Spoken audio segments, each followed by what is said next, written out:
Welcome to Secrets from the Scene, a show for local musicians who want to improve their music, grow their audience, and learn about Minnesota's music scene.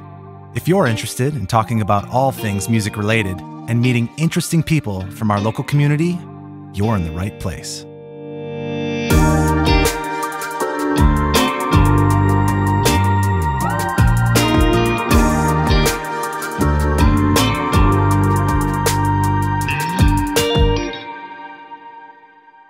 Welcome to Secrets from the Scene. Today's episode, we've got Maria Coyne, who I'm super excited to introduce to everybody here. She's going to talk about her band, Maria and the Coynes, and their crowdfunding experience, which was really awesome. It allowed them to make a fantastic record, and I just think she's got so much to share on that topic.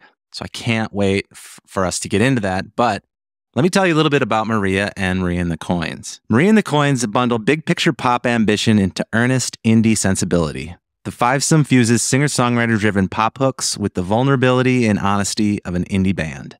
Frontwoman Maria Coyne's powerhouse vocals are matched with emotive storytelling, often focused on finding the light amidst a chaotic world.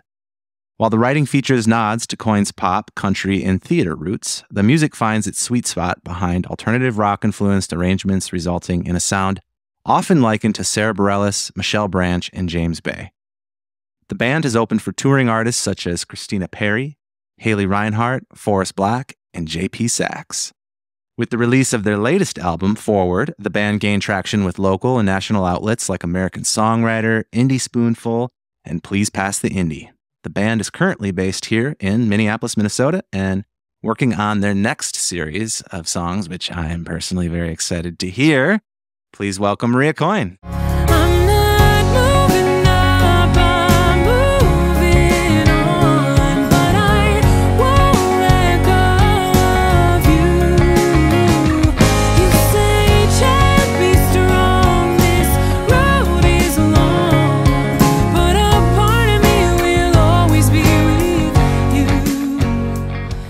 Thanks for having me. I'm so excited. Yeah, thanks for doing this. This is great. How's your summer been going?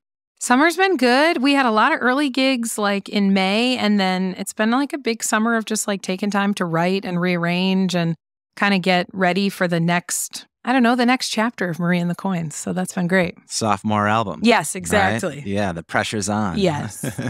How many songs do you have ready to go? Oh, about 0 right now. A lot in my head, some on record, and just trying to kind of figure out the next wave for us, and what does the next chapter look like, both as we've grown as artists and as we've grown as a band and as our life has just changed over the years and stuff, and trying to make sure that results in a really cohesive sound.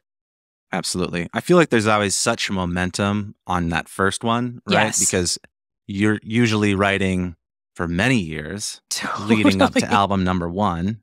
Right. And, everything's on the table for that in a sense. Absolutely. And then for the second album, and that's a lot of people, talk about the sophomore slump of it's just difficult. Totally. To pull that together on the second one. But I've seen shows and heard some of the new songs. So you guys got some great stuff in the works. But I think we got some good stuff brewing. And I think the hardest thing is going into that first album, it was like, all right, what are the highlights of the last 6 years that we've been playing together? And then it's like everything after that, you start asking yourself, well, is it as good as what we put on the first album? And just trying to see through the creative process without being a critic too early on, so that you can just flesh out ideas. And I think that's a real struggle for all artists. So Agreed. Just trying to make art and put it out there and put something good out into the world, hopefully. Yeah. Well, and, the challenge for you guys is that first record's really, really good. Well, thank you. It's excellent. You had a lot to do with that, so thank you. Besides me, I had the songwriting in general, and it just fits together really, really great. And I want to talk about that record because it was a really awesome process to make that with you guys. But additionally, you guys crowdfunded that. Yes. Which allowed us to really go deep on that and do it right, to do it justice.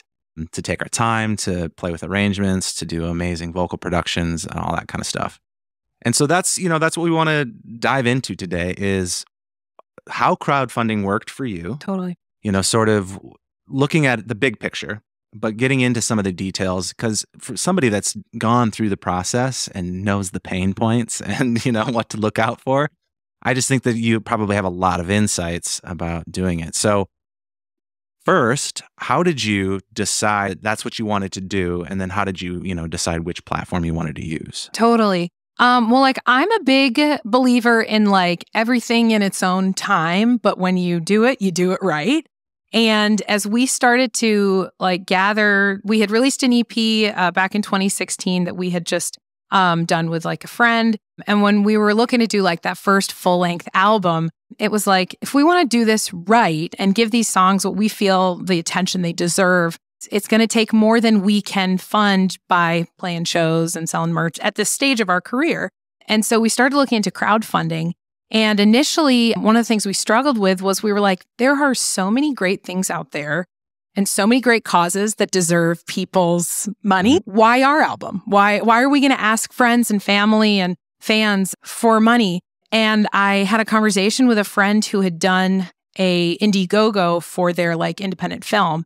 And she was like, you're not asking for donation, you're offering an exchange of goods. And it totally transformed how I was thinking about crowdfunding. And it allowed me to be this is something we can do. And now seeing it as not a donation, but rather this exchange of rewards and stuff made me feel more confident about being no, we're going to actually bring something to you. We're just basically asking you to buy it on pre-sale, right? And so we did a bunch of research with the different platforms and stuff. And ultimately, we kind of looked at our own budget of what we could spend of our own money, and then what we thought would be a realistic goal to raise, and then decided on Kickstarter. We really liked Kickstarter because it is an all or nothing fundraising platform. It's if you don't hit that goal, everybody gets their money back. But from everything I had read, it was if people have a timeline to work with, because I think it's something like 30 days, people have a distinctive timeline and the stakes are high. It's high risk, high reward, but it really pushes you to be for the next 30 days, the Kickstarter was a full-time job while we were running it because it took so much work. But it was totally the way to go, at least for us, because it was we had just enough momentum during those 30 days to be all right, we're getting close. And people get invested in it and it becomes this thing that everybody's following for the month. And we really liked that. We had budgeted out, here's what we would love to spend on the project total, which is always way above what any of us can afford to do, right? And then we scaled it back. And then we were here's how much money we can put in. And here's what we think we could realistically raise. But if we get close but don't hit it, we'll put in our own money and split the difference so that we don't lose that. So the amount we decided on was $10,000. And we ended up raising about $12,000. One of the great things about once you hit the goal is that people are oh, this is successful. I'm gonna fund it then, even though it's already funded. Sure, so it's sure. Once you hit that point, people just keep giving, which is awesome. You said a lot of good stuff in that already. I want to kind of just touch on a few things. First, that point about the mindset shift. First and foremost, that this isn't a donation, it's an exchange. Yeah. Because from other conversations I've had with clients and other local musicians, that's the biggest hurdle. Absolutely. The people that are most averse to this generally view it as a donation, you're begging for money. Mm-hmm. And I think if you're looking at it that way, you're more likely to fail too. Absolutely. Because you're going into it in a mindset of I'm not providing any value, where you have to look at what you're making as very valuable. Mm-hmm. If you don't, then maybe you shouldn't do this, because in order for the campaign to be successful, you need to create things that are valuable for people. The music being the first and foremost, but more beyond that too. Things that people want. And we'll get into that in a little bit, I'm sure, about all the different rewards and that sort of thing. But if you don't view the other rewards outside of the music as being valuable, as ways to connect with your fan base and grow your community, your sense of community, as you said there at the end, that, when people start seeing it work, I want in on this. I want to be a part of this. There is a sense of that, and you have to be fostering that. And so you need that mindset in order for that to happen. Totally. That this is going to work. This is worth every dollar that you put in. You're going to get something that's equal or of more value back. Yeah. And, it's just a matter of you're going to do it ahead of the project versus after the project's done. Totally. I feel like somebody had said to me, you're giving people the opportunity to do I knew them when. I was a part of that thing that like launched the next phase of their career. And when somebody said that to me, I was like, oh, that's cool. Because of course, as the artist, you're not thinking in those terms. But it's like, oh, well, I've backed a bunch of Kickstarters for that exact reason. So why should it be any different when I'm running my own? And trying, like you said, to foster a community around the project and being like, we are exchanging something here and we're all a part of it. It's not just the artist getting the money and doing their thing with it. It's like, hey, be a part of this process from start to finish. Like, be a part of this with us. And I do think that, I will say that if you already don't have a large community, it's going to be a harder battle. Like, if you have a large network of family and friends to start with, or existing fans, of course, then this is a little bit of an easier road. So that is something, I'm thinking about this from somebody that's going to be more skeptical of like, oh, that won't work for me. And, well, I think there are scenarios that you could be skeptical about. And if you feel like your community is already small, maybe you're new to a place and maybe you don't have a strong network of, let's say, existing fans that are coming out to shows you brand new. Well, then you might need to, you guys had already made an EP. You'd been playing together as a band. So there is a timing issue of like, are you ready for this? Absolutely. I think timing is huge. We knew we would be primarily relying on our, first degree contacts. We knew we'd have a handful of, like followers and fans that we had gained over the years. But we knew that majority of backing was going to come from like friends and family. And we were like overwhelmed with the support that came out. But half the battle is like making that list of people that you're going to reach out to and then being like not afraid to reach out and ask. Because like the worst that happens is like somebody just doesn't return your email. They don't back your project, whatever. But being like bold enough to ask, and it's hard to do. But again, that's where it comes back to that mindset of being like, I'm not actually asking. I'm offering you the opportunity to get in on this. But yeah, we all sat down, like each of the 5 band members sat down. We made a list of like our contacts and like who we thought we could reach out to like directly versus like, all right, how many, friends do we have on Facebook? How are we going to get the word out to that tier of people in our lives? And then we spent a lot of time, each of us sent out individual emails to people that we were like really close with, the grandparents, the aunts and uncles, the family friends. That's where a lot of good backing comes from, is these people who have been following you, and that's usually your family and friends, and making sure that like we honored like, thank you for being somebody in my life that has believed in me to this point. Thank you for getting me here. Would you like to be a part of this next phase? And not doing like cut and paste group text to like random person that I haven't seen since high school, and just being intentional about how we reached out to people too, I think goes a long way, especially when you are working with like a smaller community to start. Absolutely. Yeah, I think that's smart. So you guys, you decided on Kickstarter, partly for the urgency aspect of it. Did you have other platforms that you seriously considered? Did that feel like the number one choice for sure? Yeah, we looked at Indiegogo and we looked at GoFundMe as well. GoFundMe we felt really belongs to supporting causes. Like it felt weird to us to like and GoFundMe doesn't require you to hit a target, right? Correct. And then Indiegogo, I can't remember if it may have changed throughout the years, but I think Kickstarter was the winner for us because of that all or nothing mindset. We also thought there were a lot of similarities between Indiegogo and Kickstarter, but everybody had heard of Kickstarter. And we thought, Aunt whoever living in North Carolina who's like seeing this on Facebook, she's not putting her credit card information into a site she hasn't heard of.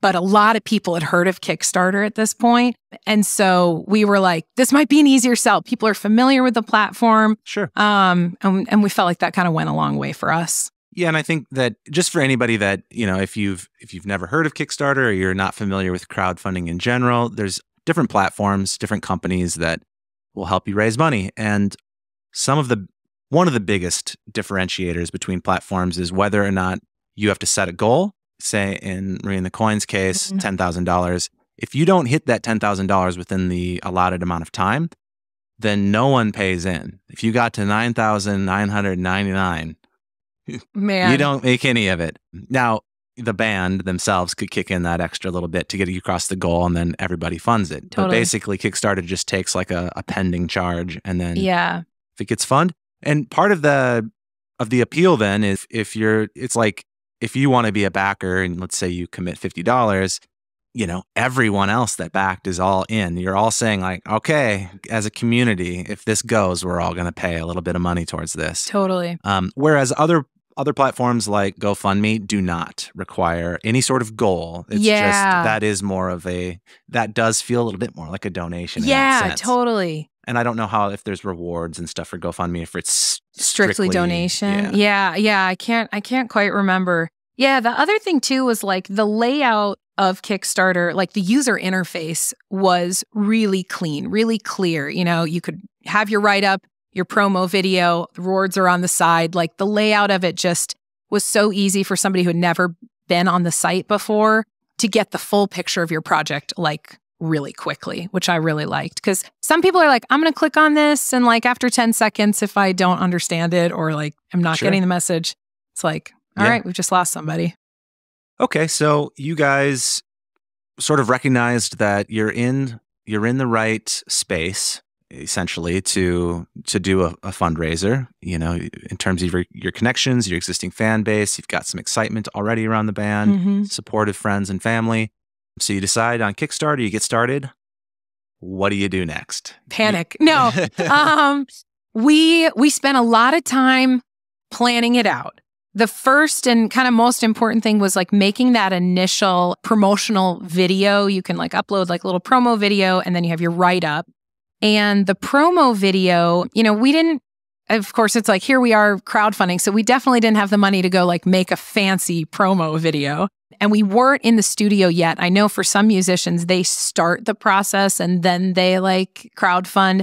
So they have footage they can use, which totally works for some people. Like, because then people are seeing this like midway through, but we were really starting at the beginning. So we literally had my sister come to a rehearsal, like in a basement in Uptown, and film us just at rehearsal, goofing off and stuff. And then we wrote up a thing and just combined a bunch of video clips of us playing throughout the years to use as our promotional video. And then we made a couple versions of it so that it was like, yep, our longest one that we could post on YouTube and Facebook and stuff. But then we made the like 60-second one for Instagram. And of course, nowadays, like we would make a vertical one for TikTok and all that kind of stuff. So that was really an important part, getting everything ready. And it really forced us to, doing the write-up, to really define like, why are we doing this and what are we making? Because the clearer it is to the artist, the clearer it is to the backers, and sort of putting our story behind it. Because it's like, people want to know the backstory. How did you guys get together as a band? Like, what are these songs going to be about? Like, what's the vision? Like all of that. It really helped us like zone in on exactly what we wanted to make. So that was our like big step one. And then step two was planning out the campaign of those 30 days and setting up those like reward incentives, which to me was like the most fun part of the Kickstarter. That was where I felt like we could get really creative, which was really cool. You obviously need a good plan in place, and the story is more important than I think a lot of people give credit to. Obviously, people that are already in your life and might be aware of the band and the band's journey and things like that, they don't need it as much. Sure. But you have to sell this. Yes. You have to give people a reason besides just give me your money. I want to do this. Yeah. You need to, and it's not in a way that you're trying to trick somebody. Right. People do really care about the arts and care about music and want to feel a part of something. Yeah. So you need to craft a message that makes people feel like they're going to be included in something special. Totally. And I know that some artists have, because we did a bunch of like looking around on different artists' Kickstarters and crowdfunding projects to get inspiration. And one thing that looking back, we could have done is like some artists will say like, this is the name of the album. This is the concept for the album. That was something that we kind of let happen throughout the process. We weren't sure what we were going to call this album until we were getting near the end of the recording process, and this, kind of intentional theme emerged for us. But for people who are fundraising with a really specific, like, I know it's these 4 songs for the EP or whatever it is, I know this is the theme, getting really specific about, like, this is the concept of the actual art that we're making. Because we weren't in that stage quite yet, we spent more of that write-up being like, here's who we are, here's why we're playing music together, like, here's kind of our background, and here's what we hope to put out into the world and stuff. And either can work, I think. Yeah, I think both can work. And you hinted at the other option where, some people will even get a song recorded in the studio so that they can essentially use that as more of this to come. Yes, totally. If you want to jump into that. And that can be a really good process too, if you've got a little bit of budget to get started. Yeah. Because you kind of need like kickoff footage. And you talked about making that with your sister. You could do it at home, DIY completely. That does work. Mm-hmm. But you can also go into a studio and have things filmed there if you want that sort of message. Yeah, totally. Spend the time planning, as Maria said, and think about what your backers want to see. Mm-hmm. You probably know them or have a sense of who they're going to be better than anyone else. So this isn't a one-size-fit-all in terms of the advice and the things that work for Maria and her band. Mm-hmm. Might be slightly different for you, but the way that you would approach thinking about it and planning it is going to be very similar. Definitely. And I think too, like, depending on if you're raising $5,000 versus $45,000, like, those are 2 totally different projects, and you got to be able to scale with how much you're hoping to raise and stuff. It's like, can't go spend $1,500 putting your stuff together if you're only raising 4. Like, and just trying to just be mindful of that budget throughout the process. Yeah, definitely. Okay, so then the next thing is sort of planning the incentives. Yeah, that was, to me, I thought the most fun part of the Kickstarter. It also took way more time throughout the process of like fulfilling the rewards and stuff. It ended up being a way bigger undertaking than I think I had like thought it would be. But this is where I felt like this was the reason that we were able to be successful getting funded. We got creative with what we could offer as that exchange. So like, for any artist, it's like, all right, obviously the digital album, that's going to be that first tier. And you have these different reward tiers depending on how much you're contributing. So we had, the album, we had, t-shirts, all those like sort of classic things, show posters, anything that you can sign, people love usually, even when it's like grandma still wants the signed CD. So stuff like that, the tangible stuff. The spot where we got kind of creative was with like the non-tangible goods. So for one of our biggest tiers, and you probably remember this day in the studio, we had all of our top backers came in to do the claps on one of our songs. And then we even ended up having them do kind of shout vocals too for one song too. Yeah. And we invited them to like come in. We had like bagels and coffee and stuff. And it was kind of this just like time to spend with the band. For so many people, it's their first time ever stepping inside a recording studio, which is like really cool. And then, they got to clap on the album, which also meant that their name went into the liner notes of the album. So I thought that was a really cool thing because it was like, well, we're going to spend time putting these claps in. People think this is really cool to come do. And this costs us essentially not much extra to do rather than like, those tangible goods that it's like, yep, every t-shirt we print, every album, etc. So that was really fun. I know a lot of solo acts will do this, like the house concert thing, like, hey, donate $500 and like I will come put on a concert for you and your 20 closest friends and stuff. We offered that at a like really high price tier. That just because being a 5-piece band, we were like, it's got to be a really high price tier because we're going to be renting a PA to go do this. But a lot of bands will do that. One thing everybody really loved that I think, you're always trying to get people who are like, oh, I'm going to spend $25 back in this project. Oh, that $40 reward point, though, is really exciting to me. And one of the things we did was name in the liner notes, like just in the special thanks category. And people like, that was one of our biggest tiers for people. And I think it was like $100 to do. And so it was for a lot of those people who were maybe going to do the $60 or $70 price level that they like went that extra mile because it was really cool to have their name in the liner notes. And that cost us nothing to do. We were already going to print the album. Like, so stuff like that. People get really creative. I know there was a local artist that I had followed who like makes jewelry as like a side hustle. And she just like made jewelry out of her old guitar strings. And that was a reward level. And it's like, oh, that's really unique and really cool and really specific to like her brand and stuff. So yeah, there's like nothing you can't do, but it was really fun, but a lot of work to fulfill. I like that. I mean, you know, roughly speaking, you have like two categories. You have the goods, the physical products, whether it's CDs, vinyls, T-shirts, traditional merchandise, non-traditional merchandise, jewelry, other things like that, ice scrapers. Yes. You name it. And then you have the things that just take your time. Yeah.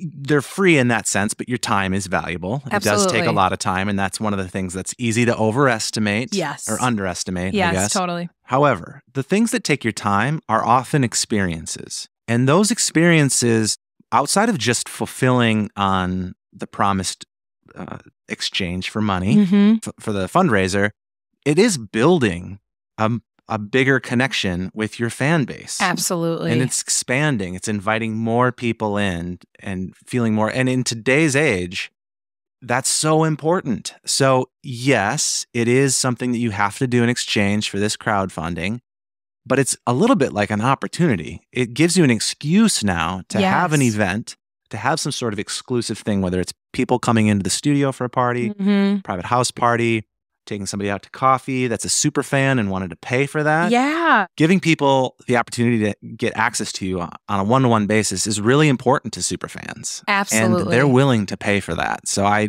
think that, again, it kind of goes back to mindset. But if your mindset is, this is a way to build my career, not just make a record. Yes. Then the fulfillment becomes easier. Yeah. Like, making everything like this kind of limited edition idea. It's like we had a couple t-shirt designs that we did through the Kickstarter. And every once in a while, you know, people will be wearing them at shows and somebody else will come up to the merch booth and be like, oh, I want that Paul Bunyan shirt or whatever the design was. And we're like, sorry, that was like this thing for the Kickstarter. It becomes this like badge of honor that the original backers get to have. It's like having a first edition of something, which is cool. I think that's a great idea. Absolutely. Okay, so once you've gotten a long list of incentives, that's maybe a question all in itself. How many incentives do you provide? Yeah, that's great. We, I think, had maybe 10 tiers, starting as little as $10, I think was our first one, all the way up to like $1,000, with more tiers being between the $10 and like $150 range was the most of the options. And then some just like heavy hitter ones. But yeah, I think there's some I've seen where it's like, it's a too little too much kind of thing, right? If you have too few, a lot of people will end up going lower. Like maybe they were willing to spend $20, but you have a $10 and a $50 limit or tier. And they would have spent $20 on you, but there's no option for that. So like those early ones, I feel like it's good to have variety. I think we had like 10, 25, 50, 65 or something. And then it went like 100, 250, 500. Sure. A lot of flexibility in the lower price range. Yes. So people can be a little bit more conscious at a lower range. And then in the higher range, it gets a little bit more bold. Definitely. And like a lot of if I made like a pie chart of our backer donations, a lot of the donations or contributions came from those lower reward levels. That's really kind of your bread and butter of the Kickstarter, because every person that, you know, you went to college with, that you've kept up with, you know, you can count on them. They're all going to contribute. But depending on, you know, what they're able to contribute, that could be $10 or it could be like $50. So all of those like first degree context that you have, that you're like, I bet I can count on them to donate something, but I don't want them to feel like they have to contribute like $100 necessarily. Having all those like options in the lower end is huge. Obviously, the bigger tiers, you know, you help you hit that goal faster. But, you know, I think we had something like 160 backers, and I would say maybe more than 100 of them were under $50. Like that was just what made up so much of the project. So yeah, having enough, having too many gets confusing, right? People like, they don't want to read through for 2 hours on like all the different reward levels. So it's like, keep the things simple, give them cute little names so that it's like, we had like the people who came in to clap on the record that was called the band member for a day tier. And it was like just something quick that stuck in their mind. Sure. And so, yeah, having not too many, not too few, a little bit of a Goldilocks situation there. Yeah. But spend some time thinking about this because you also want to incentivize people to spend a little extra more. So that, you know, every next step up is like, well, that's kind of nice. I do want that next thing. Yeah. But if you can kind of keep adding on, I mean, sometimes it just becomes an entirely new experience. Right. But especially at the lower tiers, you can add on, yeah, but if you spend 15 extra, you can get twice as much of this or whatever. Typical pricing strategy stuff, but it does make a difference if you actually think through that and make it flexible, make it rewarding. Mm-hmm. But make sure you also have some high ticket priced items so that somebody that really wants to get behind it can throw a lot more money in. Definitely. And we were almost a little nervous to put some of those, you know, the $250, $500, $1,000 rewards up there, but somebody did each of them. Like, there's usually somebody out there, and somebody always kind of comes out from your life that's like, wow, I can't believe like how generous that is. I don't even know that person super well, or like, but yeah, if the reward is cool enough, like they might go for it. And then I think too, the figuring out how much are you going to offer. Originally, I think we put the t-shirt backers at like, you know, they were getting the CD and the t-shirt, and I think it was like $30 or something. And when we went to fulfill those rewards, you know, we made less off of those backers because the rewards themselves cost money to make. Right. So just being mindful of like, okay, if somebody's donating 30 and it's, you know, bulk t-shirt ordering and stuff like that, let's say it's $5 a t-shirt to just actually print it, cost per unit. We printed 1,000 CDs, came out to about $1.50 a CD cost per unit. Like, all right, that's already $6.50 out of 25. Now I'm going to ship those items. All right, that's another $4. Like, so all of a sudden it's like, I've actually only got 10 or 15 bucks to use for the recording costs now. Right. So I think just running the math there, and there are going to be some reward levels that you are able to pull more out from than others, and that's okay. But just making sure you're careful with that. Like, I did not plan for shipping costs, and that ended up being huge because I'm not originally from Minnesota. We had a ton of backers that were kind of all over the country from where I grew up and stuff like that. So we shipped a lot of rewards, and that was hundreds of dollars in shipping costs and stuff. If you know you have a really local fan base, being able to do like band member delivery, like the band member will deliver the things to you or pick up at shows, that saves money. And then two, we had done get your ticket for the release show now. We know we're going to do an album release show. Why not buy your ticket for it now as like an incentive? And so that was like for some of our friends who we probably would have spent $30 to get like the CD and the t-shirt, they knew they were coming to that release show. All right, I'm spending the $60. And like that went a long way because we were able to guest list half of them. So that didn't cost us anything, but we were able to pull more from that. So stuff like that. Smart. Okay, so you've got a great list of incentives. You feel good about your pricing structure. You've done the math on your shipping costs and the actual printing costs if you're making physical goods. Think about what that's going to cost you to actually make so that you're not coming out behind and not having enough money to actually do this record or getting stuck with a bill after the fact. How did you go about then actually starting the Kickstarter and running it and promoting it? Yeah, so we chose... It was the fall of 2018 that we launched. Pros and cons to the time that we chose to run the Kickstarter. We did it right before the holidays, kind of right in the midst of holidays. I think ours ran from like November 10th to December 10th. Pro to that was that every band member was like, all I want for Christmas is for you to back this Kickstarter, right? We sent out Christmas cards as a band to like everybody we knew. And it was like, all we want is for you to back our Kickstarter. So holidays really like worked for us. However, we were competing with a lot more social media saturation, like just the traffic during the holidays is like everything is so saturated. So that can be a reason not to do that. Thinking through like, what is the season that like based on who I'm going to have back, if you've got a decent following and it's primarily through your social media, you don't want to choose that time of year. So choosing the right timeline. But for us, we felt like holidays were working, and we were just getting antsy. We were like, we're ready to start this project. January 1st, we're getting into that studio. So yeah, we go ahead, we launched it. We tried to make it really fun. That first 24 hours is like crucial. And if you can sort of put some plants in the audience a little bit of like, hey, mom and dad, if you guys are planning on contributing to Kickstarter, can you do it on day one? Because people need to see that momentum right away. The projects that, like we were saying earlier, projects that get funded, get overfunded. Once people see the momentum, see that it's going to be successful, they're more likely to donate. So like that first 24 hours, just like blasting it everywhere. We sent out emails.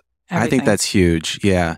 You know, I think in that planning phase, you reach out to the people that you're quite sure are going to be doing their donations and contributing and get them on day one. Absolutely. Because if you're on the fence, maybe this is a project that you're not personally tied to. Maybe it's not a first contact. Maybe it's a second contact. Or maybe it's a first contact, but you're not sure. Seeing social proof and like, oh, well, I guess everybody else is chipping in. Totally. Really helps. Peer pressure sometimes has its advantages, right? Well, it's pretty indirect peer pressure. I mean, that's your own internal peer pressure. Totally. But, the power of suggestion. Yeah. But that's, you know, it works. It works. Absolutely. And if you're serious about getting this thing funded, you have to do every little thing right. Yeah. And then being as sort of hard as it is, just as it's hard to kind of ask for money, as hard as it is to ask those people that you're close with to share it, that is huge because it's like the more, you know, you ever get that notification on the Facebook wall or whatever that's like, so-and-so and 4 others have shared this link. Anything that's driving you to an external site, especially from a social media platform, it's like they're going to promote it more if they see more sources sharing it. So it's like we were asking all our friends, like, please share the project once, put it in your story, put it in, whatever. And then it also, then we can tag them and we can repost that. And it's just like having this appearance of like something's happening and we're all getting in on it. And just continuing that like story, basically. Absolutely. So day one, you get things going and then just persistence. Yeah, we had a couple things that we like revealed throughout the process. Like we like waited to release the actual t-shirt design until we got to like, I don't know, halfway funded or something. It was like, all right. And that was like, for some people who were like on the fence, they were like, oh, I actually like the t-shirt. All right, now I'm going to, back it. But it was something for us to reveal. Sure. We did some like just trying to kind of pace out any like promotional things that we could do. When we sent the Christmas card, we sent that like physically we sent it early on, but like we waited to post it until like week 3 or something. Just trying to get that content ready so that you have stuff. Some people, if they've got a more well-defined, we know it's these songs, we know it's called this, whatever it is. It's like week 1, I'm going to show you the track list, or I'm going to reveal the lyrics to one of the songs or tell you the story behind it. But just giving people like something new and just honestly just being adamant about like, just keep posting, just keep sharing. Like, yep, you're going to be maybe a little annoying to some of those like Facebook friends for those 30 days. But you know what? It's just 30 days. That's the other thing. You're not asking forever. And just kind of just being like, I'm swallowing this. I know it's going to be a little much, but that's what it's going to take to get this project funded. Yeah, absolutely. And I think that, generally our sense of I'm being annoying to somebody is like, well, I didn't even see it. Oh, totally. Totally. Yeah, I think we just have to get over that. And that's the case with all self-promotion in general. Yeah. It's just a tough thing. And getting comfortable with like hopping on, Instagram story and me just selfie videoing like, hey guys, we're at $5,000. Like just keeping people in the loop along the way and stuff. And it's like, yeah, it's hard to be like, oh man, I'm on the way to like work or something. And I'm like, I better post this thing, but just getting in front of your audience continually as the process goes along.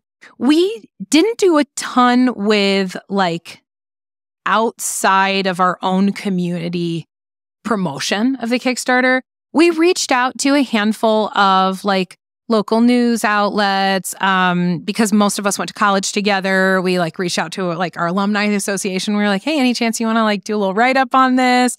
But we found that for funding the project, especially given that it is not a, hey, please help this cause, people were like, let us know when it's funded and then maybe we'll cover it, which is like totally understandable. So we didn't have as much luck there.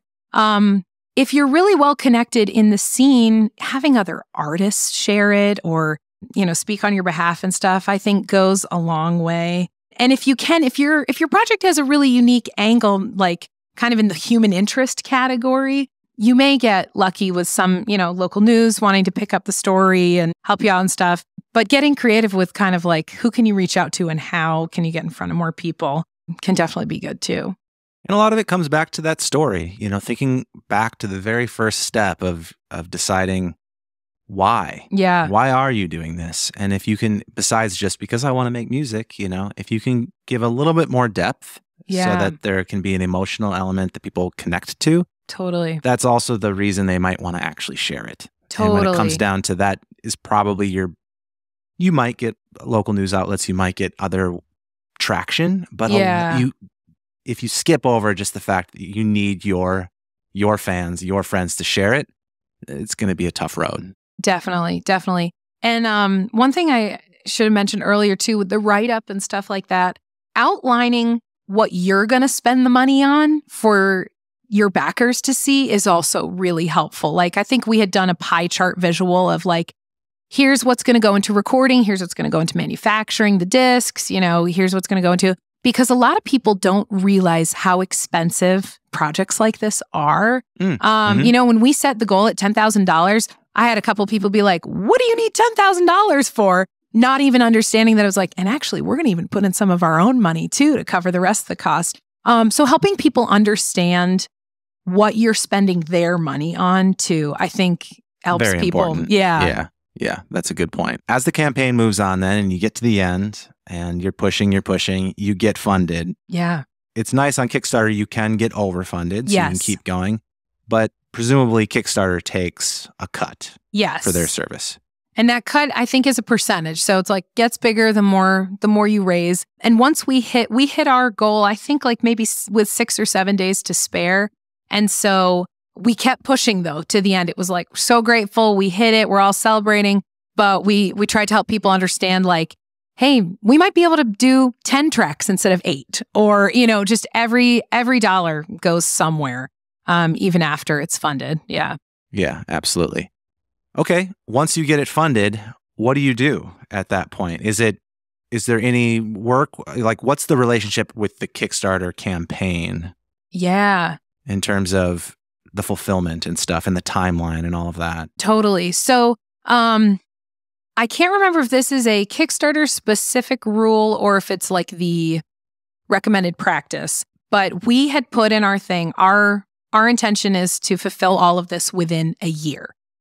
So once it's funded, and I think it took us about 14 or 15 months, but people were forgiving. We take the year to fulfill it. Throughout the year, because that's a long time for people to wait, we decided to space out the reward fulfillment. So right away after we were funded, we printed those t-shirts. People deserve this thing. They helped us get there. We're going into the studio.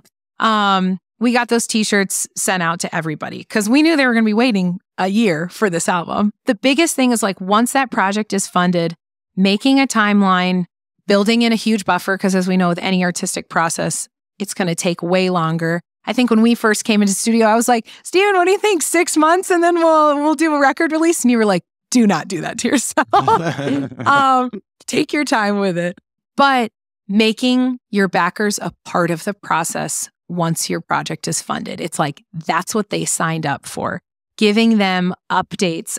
Some people do like blog style updates, and you can do that through, I think, any of the platforms. You could message directly. We ended up building, I think, like a mailing list so that we could just hit people more directly. Giving people updates, giving people behind the scenes. People love the behind the scenes. I think there was one day where I just like walked around with the phone. People wanted to see the studio. They wanted to understand the layout, making them a part of the process, like giving them little clips and making sure that your backers are getting a little bit more than what any of your social media followers are getting.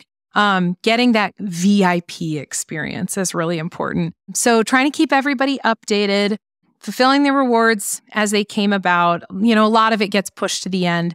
But then one way for us to it kind of bought us time to be able to do oh, yep, now we're doing the t-shirts and stuff. But then that album release being this is the final, every reward is filled, everything is done, everything is shipped out, whatever it is. But yeah, just doing our best to keep people updated on the project.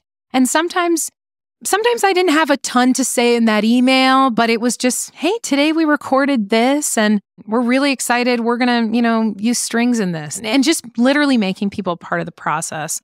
One of the things we had done as a reward level was a digital lyric booklet. And in addition to having the lyrics for each of the songs, we wrote little page summary of either the story behind the song or something that happened when we were arranging it, just a behind the scenes. And throughout the Kickstarter, we did our best to let people in on stuff like that, our thought process and stuff like that. Yeah, absolutely. I mean, don't underestimate the power of content as long as it's somewhat interesting.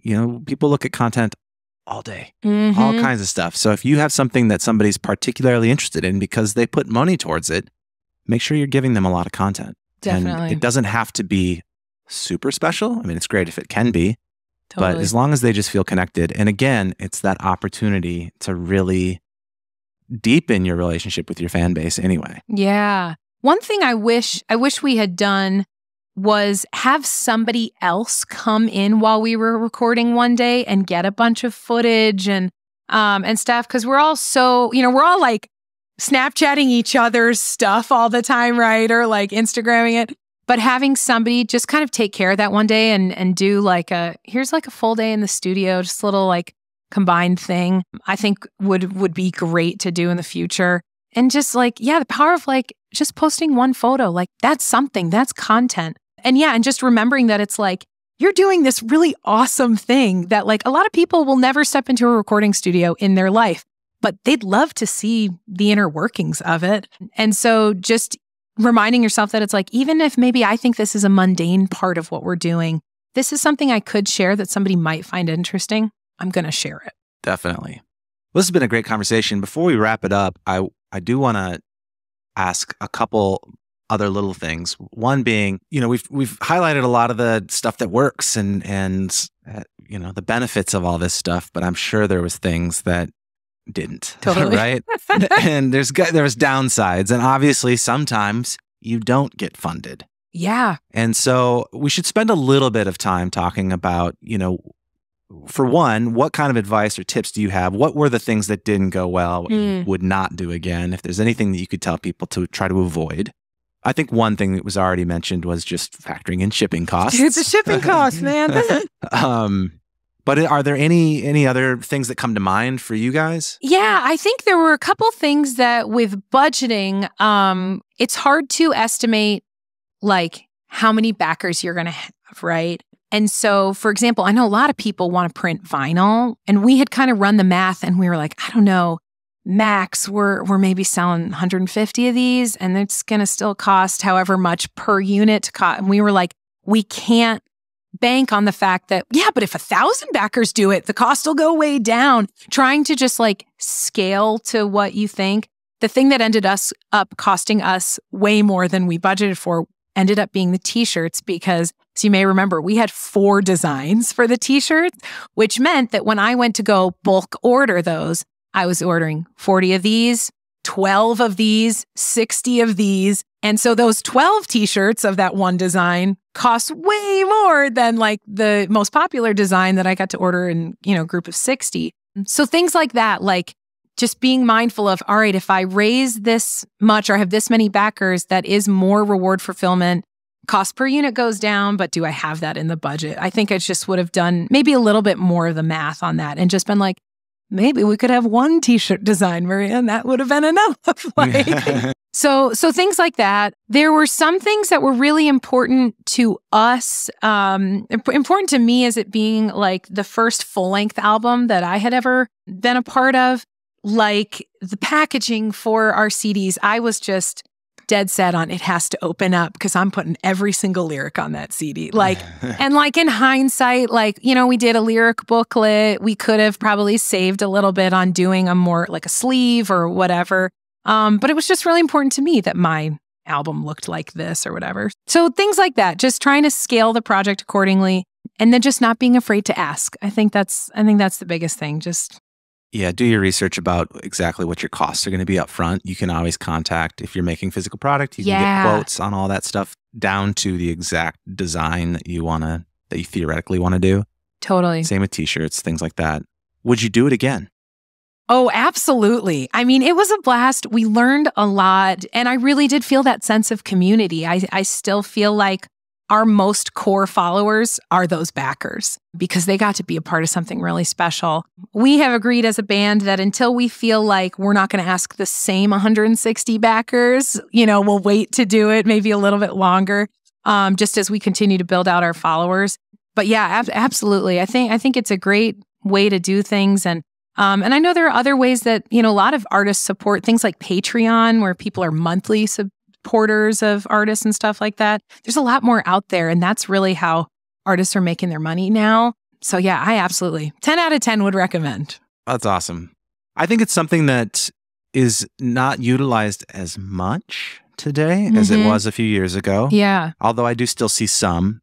Part of it's maybe because, CDs really aren't a thing anymore. And that was an easy pre-sale thing for campaigns.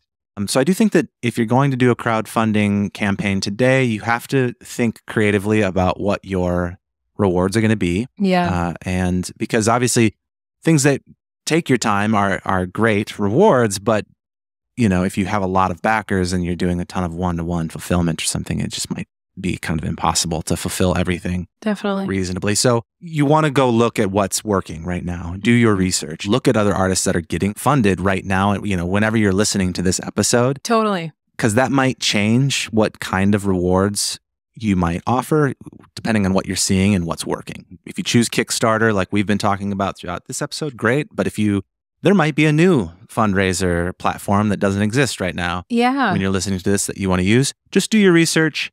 Find out what's working, look for clever ideas, and then add your own flair and your own personality to it. Totally. And don't be shy. Yeah. This has been such a great conversation, Maria. Thank you so much for coming on. I think we covered a ton of really great stuff, and I just want to go over really quickly, try to recap the main highlights of this. For sure. I think first, it comes down to having the right mindset. You need to think of this as an exchange for your goods and services, not just as a donation. And think about your unique story and what you're offering your fans, your backers, not just asking for money. That story needs to be authentic. It needs to be tied to an emotional context of some sort so people can connect with it and feel like they're joining something. They're joining a movement, they're joining a community, they're joining a purpose. It can't just be, I'm donating money. The next thing that matters the most is creating really, really good incentives and rewards and thinking about your pricing structure so that there is an incentive for people to just bump up maybe one more category and give a little bit more. But additionally, want to then share why they're doing this and invite other people to be a part of it. The first 24 hours that you go live are the most important. You need to get people to donate right away. So talk to your super fans and your friends. Get them to be aware when it's going to drop and have a plan that they're going to jump in right away, give what they're comfortable with, and share it that first 24 hours. And then if you get a successfully funded campaign, just make sure you stay in touch with your backers because it could take a while before everything's fulfilled. And you want to make sure that you're still using this opportunity to create a community, to create a deeper relationship with your fans, get closer with them. So this is a perfect opportunity to be reaching out, sending people emails, and letting them know what's going on. Did I miss anything important? I think that's pretty much everything. And just, doing the planning, putting the planning in all at the beginning so that you can enjoy the ride. Absolutely. Well, we covered a ton on this topic, so I want to point people to a helpful guide that we have on crowdfunding specifically. The link is going to be in the show notes. It's going to go over all the stuff we talked about today, but a lot more detail and step by step. So if you're thinking about doing this and you're serious, go check it out because it's going to walk you through all the stuff we talked about and how to break down some of these choices, give you ideas for rewards and incentives, talk about the differences between the different platforms you can use, and just a lot more. There's a lot that goes into this. It is a lot of planning, but it can be the difference between doing a full-length album and doing a single, right? Totally. And so it's worth doing. Yes, it is a lot, but it's worth it. And you're going to make a deeper connection with your fans too. So there's side effects that are great. So go check out the guide. That's in the show notes. And Maria, go check out Maria and her band, Maria and the Coynes. Where can they find you? mariaandthecoynes.com, kind of the one-stop shop for us. All the streaming platforms were there. And I would say our Instagram, Maria and the Coynes, is where we do most of our day-to-day shenanigans to keep up with. Awesome. And this is a brand new podcast. So if you listened all the way through this and you enjoyed it, I would love to hear from you. Please let me know what you think and what kind of topics you want to hear in the future. I'm on Instagram as well at Secrets From The Scene, or you can just send me an email, steven@secretsfromthescene.com. I'll put all that in the show notes. Yeah, let me know what you think. This is brand new, so I'm trying to get a sense of what's working and what's not. I'd love your feedback. And Maria, thank you so much for doing this. Thanks for having me. This has been a blast. Before you go, if you had to wrap up, what do you think are your biggest secrets, your biggest takeaways of why this was successful for you? I think getting creative and really trying to ask ourselves, what is it that we can uniquely offer?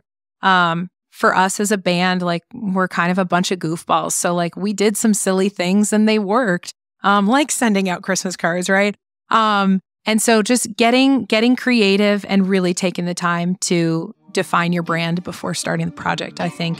And then just the power of planning and timing and budgeting and just all the nitty-gritty that we like to think as artists isn't, as much of a job as it is for us. So absolutely. I love it.